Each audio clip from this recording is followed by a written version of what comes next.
केरला में राइट्स तो सुलझा दिए, सिक्किम को भारत का हिस्सा बना दिया, लेकिन अभी देश के विरोधियों से, देश के बाहर के दुश्मनों से, अभी आतंकवाद से अभी उनका पाला नहीं पड़ा था। मैं बात कर रहा हूँ स्पाई मास्टर की, और ये पूरी अजीत डोभाल सीरीज इसी पे बेस्ड है, अजीत डोभाल के एक एक कांड की। 1966 से मिजोरम जो हिल स्टेट है, बॉर्डर का एरिया है, बड़ा प्रोमिनेंटली है, एक तरफ से बांग्लादेश है, दूसरी तरफ से बर्मा म्यांमार है।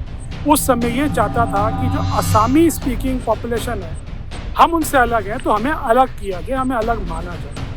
उस समय मिजोरम नहीं था, असम का हिस्सा था, लेकिन स्टेट पर दबदबा था। असम की जो भाषा बोलते हैं, आसामीज जो बोलते हैं, और मिजो का जो एरिया था, जो बोलने वाले थे उनको कम थे, उनको ज़रा इम्पोर्टेंस कम दी जाती थी, उनके ऊपर ज़्यादा नहीं ध्यान दिया जाता था, और इसलिए वो थोड़ा सा लेफ्ट आउट फील कर रहे थे। और आपको पता है ऐसे में क्या होता है, कुछ विरोधी बनते हैं, लीडर बनते हैं, विद्रोही बनते हैं, और बाद में जाकर वो एक गुट बनाते हैं। और ऐसा एक गुट बना था जिसका नाम था मिजो नेशनल फ्रंट। ये गुट गर्म हुआ करीब 1966-67 के आसपास, और इसके लीडर बने जिनका नाम है लाल डेंगा। लाल डेंगा जी अब मिजोरम के अंदर, तो जो उस तरह में एरिया था, मिजो एरिया था असम के अंदर, उसमें ज़्यादा डायरेक्टली नहीं कर सकते थे, तो वो चले गए बॉर्डर एरिया में जो बर्मा से लगता है, जहाँ पर अरक्कन पहाड़ियाँ, अरक्कन माउंटेन है, वहाँ पर जाकर बस गए और वहाँ से अपने ऑपरेशंस को चलाने लगे। पहले तो उन्होंने कहा कि हम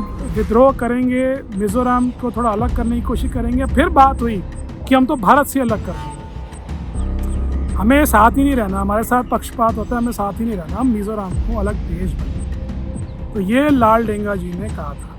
उनके कई कमांडर थे, उसके नीचे जैसे मिलिट्री ऑफिसर होते हैं, और सब लड़ने मरने को तैयार थे कि हम तो अलग करके रहेंगे। ठीक है, अब भारत की सरकार पे प्रेशर था, आईबी इंटेलिजेंस ब्यूरो पे प्रेशर था, RNAW रॉ पर प्रेशर था।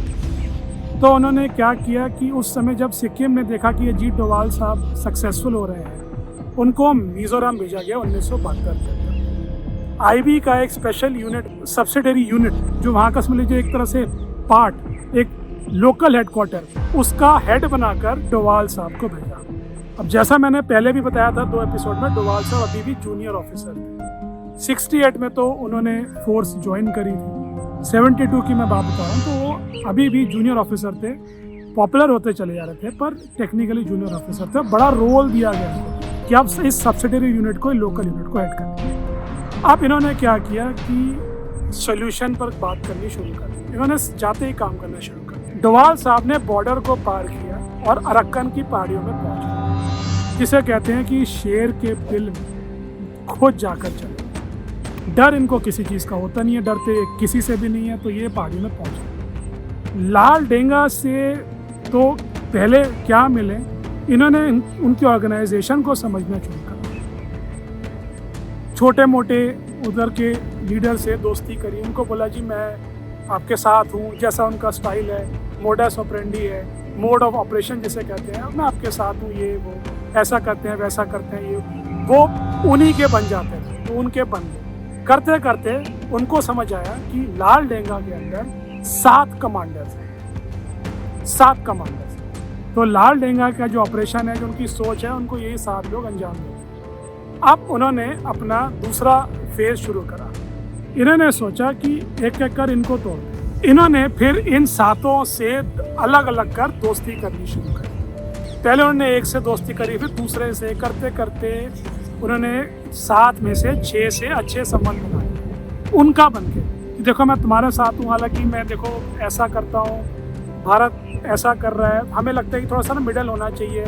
बांग्लादेश उस समय आज़ाद हो रहा था, ईस्ट पाकिस्तान से बांग्लादेश बन रहा था 71 के एंड में, तो उन्होंने समझाया कि देखो अब पाकिस्तान से भी अब तुम्हें लगता है कोई सपोर्ट लेना हो वो भी नहीं मिलेगा, बर्मा रह गया है, एक तरफ पूरा हम हैं, तो मुझे लगता है दोस्तों तुम्हें ऐसा करना चाहिए, तुम्हें थोड़ा सा एक मिडल पाथ करना चाहिए, ज़रा नेगोशिएशंस पे आना चाहिए। तो इस तरह से उन्होंने डिप्लोमेसी करी और 6 लोगों को नेगोशिएट करने के लिए मना लिया।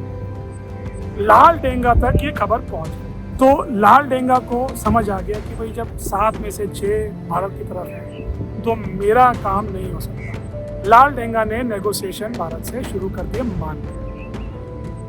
75-76 आते आते कहा जाता है कि कलकत्ता में एक कन्वेंशन रखा गया, इंदिरा गांधी जी ने रखा, प्रधानमंत्री जो भारत की थी उस समय, और लाल डेंगा को और उनके कई अफसरों को वहाँ पर बुलाया गया और बातचीत बड़े जोरों शोरों से। यूनियन टेरिटरी के लिए मिजोरम को सिलेक्ट किया गया कि मिजोरम को एक यूनियन टेरिटरी बना दें। इससे थोड़ा और एक कॉन्फिडेंस बिल्ड हुआ, कन्वेंशन में और ज़्यादा भारत सरकार पॉइंट्स रख पाई।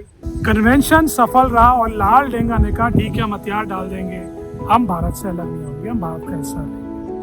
थोड़ा टाइम लगा, रेटिफिकेशन हुआ और करते करते 10 साल बाद 1986 में जब राजीव गांधी प्राइम मिनिस्टर बने तो इसको ऑफिशियल कर दिया गया और मिजोरम भारत की अलग से स्टेट बन गई और अलग होने का विचार हमेशा हमेशा के लिए समाप्त। फिर वही अल्टीमेटली हीरो बनकर आए इस मिजोरम कांड में अजीत डोभाल। अब इतना समय हो गया था, अजीत डोभाल तो एक किंग बन चुके थे, उनको पुलिस सर्विस मेडल भी दे दिया गया था जो जनरली मिलता है करीब आप 14-15 साल की सर्विस करें तब जाके वो मेडल मिलता है, लेकिन एक्सेप्शन करके अजीत डोभाल साहब को वो मेडल सर्विस के 7वें साल के अंदर ही दे दिया।